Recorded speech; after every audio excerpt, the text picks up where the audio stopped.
He said he was just working late. Then I got an email from a school I'd never heard of.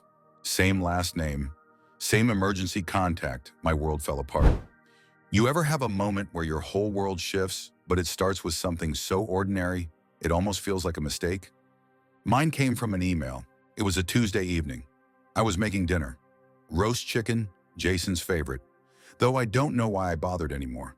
Our 12-year-old son was on the couch, earbuds in, the dog circling under the table for scraps. It was just another weeknight in our quiet, well-structured life. Then I saw it, a ping on my phone. Subject line, field trip reminder, please return forms by Friday. From a school I'd never heard of. At first I thought it was spam, but something about it caught my eye. The sender's list was visible. The emergency contact name, Jason, last name, my husband. Same full name, same number, same email.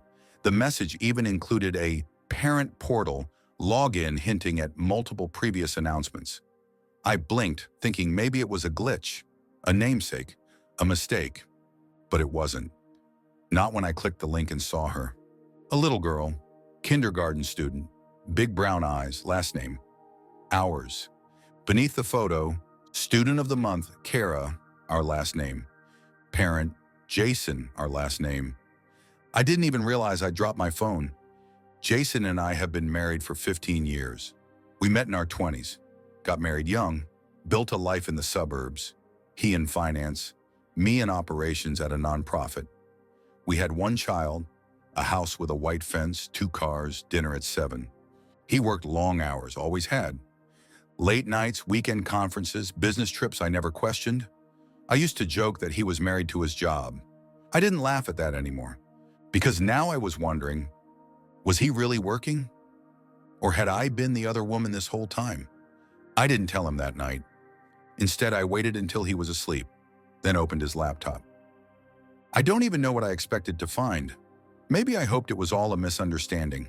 A cousin, a child he sponsored, something, anything other than what I feared. But the first folder I opened was labeled Kara. Inside, photos of birthday parties, ballet class receipts, emails from teachers, and one file titled Custody Agreement Private. My hand was shaking as I opened it. There it was, Jason listed as the sole guardian. The document had his signature, his insurance information, his emergency contact status. No mention of me, no mention of our son. This wasn't some secret donation or extended family arrangement. He had a whole other child, a life across town, a daughter who called him daddy. The next day, I couldn't focus on anything. I told work I was sick, dropped my son off at school, then drove across town and parked outside that elementary school. I waited like some washed-up private investigator, my hands cold, my stomach churning. And then, there he was, Jason, wearing the same jacket he wore to client dinners, walking hand in hand with a little girl. Her pink backpack bounced with every step. She was laughing. He leaned down, kissed her forehead. She called him daddy. I couldn't breathe. I didn't follow them. I couldn't. I sat there until my coffee turned cold, staring at the spot where they'd stood, wondering how many nights I'd gone to bed alone while he tucked someone else in across town. That night, when he came home late, smelling like hotel soap and lies, I didn't say a word. He kissed me on the cheek, told me traffic was hell, asked what we were watching on TV. I looked him in the eyes and said, just some drama, because now I knew my entire life was won. And I was done being the background character in his performance. I don't remember driving home that day. I don't remember what I made for dinner or what excuse Jason gave for getting home late again. All I remember was the name I saw in a ballet email buried deep in the inbox of the second life I never knew existed. Maya, the mother of the little girl, the woman Jason had been playing house with, the woman who had no idea I even existed. I wasn't ready to confront him, not yet. First, I needed answers. I texted her from the burner phone I'd found in his sock drawer, the one with a photo of Kara on the lock screen. I wrote, "Hey, it's me. Can we meet somewhere quiet? Something important came up." She replied within minutes, "Is Kara okay?" The irony hit me like a slap. The other woman was worried about our husband's kid, and I was the stranger with his secrets in my hands. We agreed to meet the next day, a coffee shop in Park Slope, 2 p.m. I arrived early, my stomach in knots, hands sweating. And then she walked in, Maya, early 30s, no makeup, tired eyes, holding Kara's hand. The little girl had Jason's dimples. I introduced myself and told her, gently, who I was. At first she laughed, a short, awkward, confused little sound. But when I showed her the wedding photo on my phone, me in a white dress, Jason in a gray suit, her face collapsed. She looked at Kara, then back at me. Jason said he was divorced. He said his ex moved out of state. Her voice cracked. He said he lived alone. I nodded. That's what he wanted you to believe. We sat in silence for a long time after that. The only sound was Kara asking if she could have a muffin. Maya had been with him for 6 years. That meant Kara was conceived while our son was in elementary school. While Jason was coming home late. While I was folding his laundry and packing his work lunches. He told me he couldn't have her full time because of work, she said. I just believed him. I showed her the insurance forms, the paternity claim, the shared Google Calendar for Kara's school events. She shook her head. I thought we were building a life together. So did I. After I left the cafe, I drove to my lawyer's office. I wasn't just angry, I was done. This wasn't a one-night stand. This was a man who had systematically built 2 lives for over half a decade. A child, a home, a lie so layered it had its own zip code. The lawyer was calm, professional. He reviewed everything I showed him and nodded. This isn't just infidelity, he said. This is deception at a legal and financial level. We started the paperwork that day. That night, Jason came home around 9. Dinner was cold. My son was asleep. I was sitting on the couch sipping wine. He walked in like he always did, tired, distracted, loosening his tie. Long day, he said. I didn't even blink. Do you love her? I asked. He froze. It took him a second too long to answer, and that second told me everything. What? Who? He asked, eyes darting. Maya, I said. And Kara. His face crumpled. He didn't deny it. He just sat down and cried. I never meant to hurt you, he said between sobs. I didn't know how to stop. You didn't stop, I said. You built a life. You had a child. You carved out a family and left crumbs for the one you already had. He said things like, I was scared and I didn't mean for it to go this far. I didn't care anymore. I asked him to sleep on the couch, and I locked our bedroom door because the man I married was gone. And the stranger sitting in our living room, he could cry all night. It wouldn't change a thing. There's no chapter in the parenting handbook for how to tell your child his father's been living a lie. No gentle phrasing, no warm-up speech, just pain. I waited a few days. I needed to breathe, to think, to not break down every time I looked at my son and saw Jason's face. But kids aren't stupid. He could feel something was wrong. He asked me if Dad was on another trip again.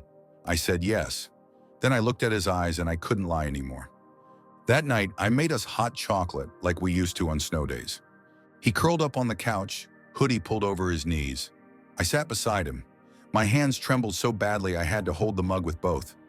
Sweetheart, I said, I need to talk to you about Dad. He stiffened. I told him everything. Not the ugly details, but the truth. That his dad had another family. A little girl, a life we didn't know about. He didn't cry, he just blinked, quiet, processing. Then he said, so I'm not really his only kid? No, I whispered. He was quiet for a while. Then, I don't want to see him. I reached out to hold him. He didn't pull away.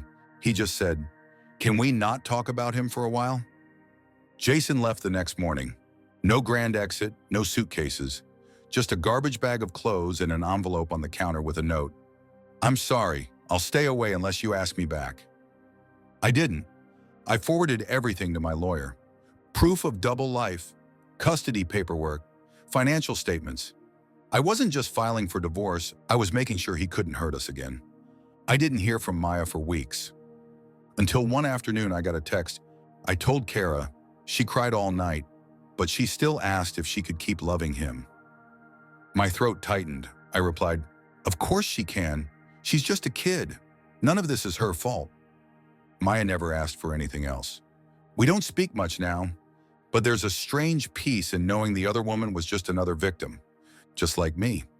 And then one morning a package arrived, no return address. Inside a flash drive. I almost threw it away. But curiosity won. It was filled with videos.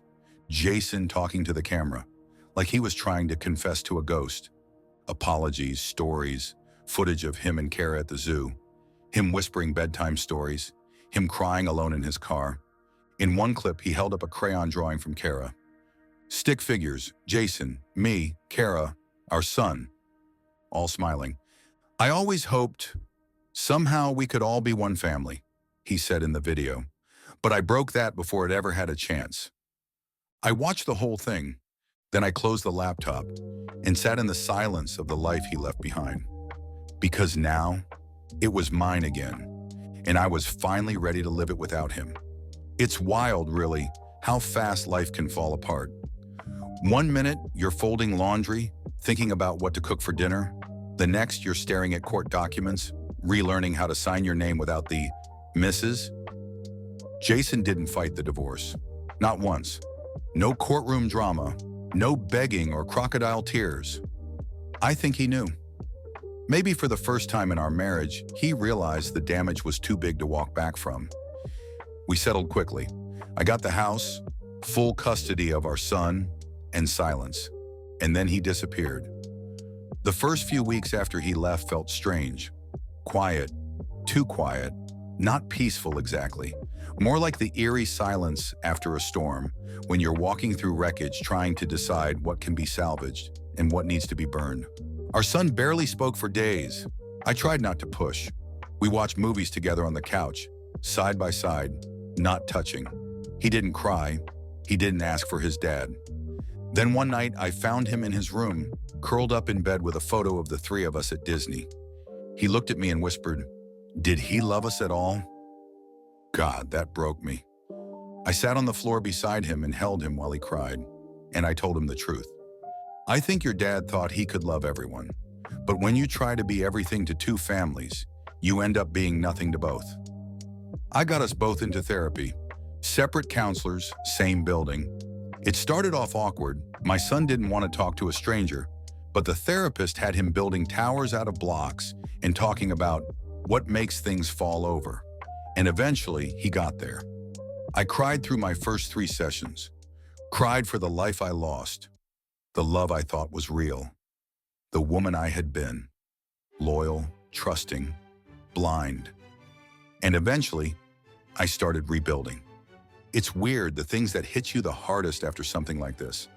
Not the absence of someone in your bed, not even the missing good morning texts or the silence on your birthday.